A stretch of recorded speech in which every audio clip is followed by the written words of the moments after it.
भारत के इतिहास में महाराज अकबर को कौन नहीं जानता है। उनसे जुड़ी हुई एक कहानी मैं आपको सुना रहा हूं। हेलो फ्रेंड्स, जेके पॉडकास्ट में आपका स्वागत है। इस चैनल को सब्सक्राइब या फॉलो करना नहीं भूलिएगा। साथ ही शेयर और लाइक करना बिल्कुल नहीं भूलिएगा, ताकि मैं आपको अच्छी अच्छी प्रेरणादायक कहानियां उपलब्ध कराता रहूं। इसको आप Spotify podcast, Google podcast, Apple podcast पर भी सुन सकते हैं। इसका लिंक नीचे डिस्क्रिप्शन में दिया हुआ है। एक बार महाराज अकबर के दिमाग में एक शरारत भरा प्रश्न का उदय हुआ।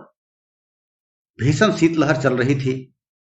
महाराज अपने मंत्री को बुलाकर कहा, मंत्री जी, मेरे पूरे साम्राज्य में खबर फैला दीजिए कि मेरे महल के सामने के तालाब में जो आदमी सूर्यास्त होने के बाद सूर्योदय तक खड़ा रहेगा, उसे मैं अपनी संपत्ति का 10वां भाग दे दूंगा। मंत्री महाराज के आदेश का पालन किया और खबर फैला दिया। पूरे साम्राज्य में एक भी आदमी ऐसा साहस दिखाने को राजी नहीं हुआ। उसी साम्राज्य में एक अमर नाम का गरीब ब्राह्मण रहता था। वह अक्सर बीमार रहता था। उसके मन में हुआ कि मैं तो वैसे भी बीमार रहता हूं। यदि किसी तरह तालाब के पानी में खड़ा रह गया रात भर, तो महाराज से मुझे काफी सारा धन मिलेगा। मेरी पारिवारिक स्थिति अच्छी हो जाएगी। वह ब्राह्मण महाराज के दरबार में हाजिर हो गया। महाराज उसको देखकर अंदाज लगाए, यह आदमी बीमार है, बूढ़ा है, इस ठंडे पानी में शायद जिंदा नहीं बचेगा। फिर भी उसकी हिम्मत को सराहा और उसका नाम पूछा। उसने अपना नाम अमर बताया। अब महाराज अपने सिपाही को आदेश दिए, जाओ इस आदमी को सूर्यास्त होने के साथ तालाब के ठंडे पानी में खुला बदन खड़ा कर देना। साथ ही सूर्योदय तक इस पर निगरानी रखना। जैसे ही सूर्यास्त हुआ, सिपाही अमर नाम का उस वृद्ध ब्राह्मण को तालाब के पानी में खुला बदन खड़ा कर दिया और निगरानी रखने लगा। रात भर वह बूढ़ा ब्राह्मण महाराज की हवेली के आगे जो बत्ती जल रही थी उसे देखता रहा और प्रभु का नाम जपता रहा।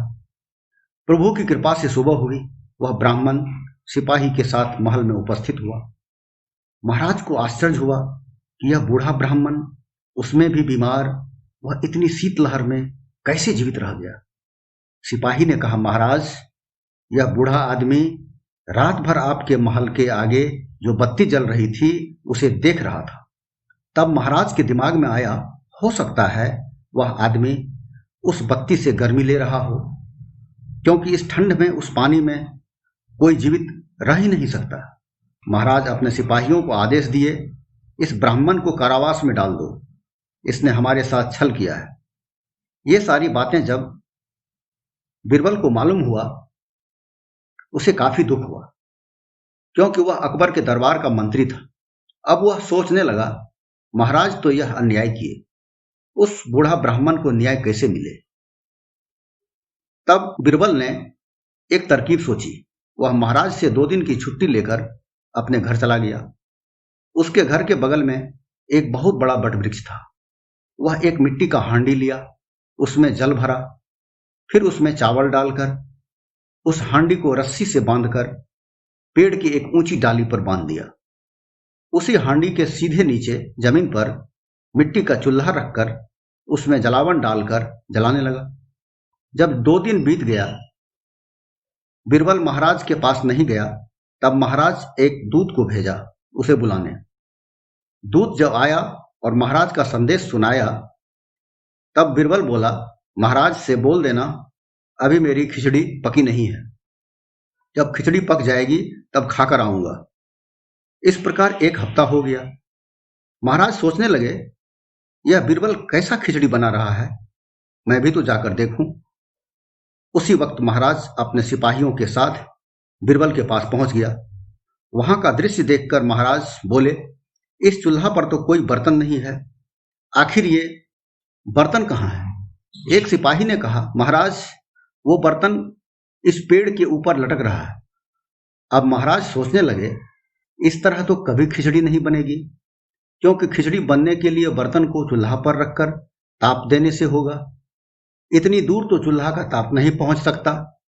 तब महाराज बीरबल से पूछे, बीरबल तुम आखिर क्या साबित करना चाहते हो? तब बीरबल महाराज से बोले, महाराज आप जो अमर नाम के ब्राह्मण को जो दंड दिए हैं वह कैसे इतनी दूर से आपके महल की बत्ती से गर्मी प्राप्त किया।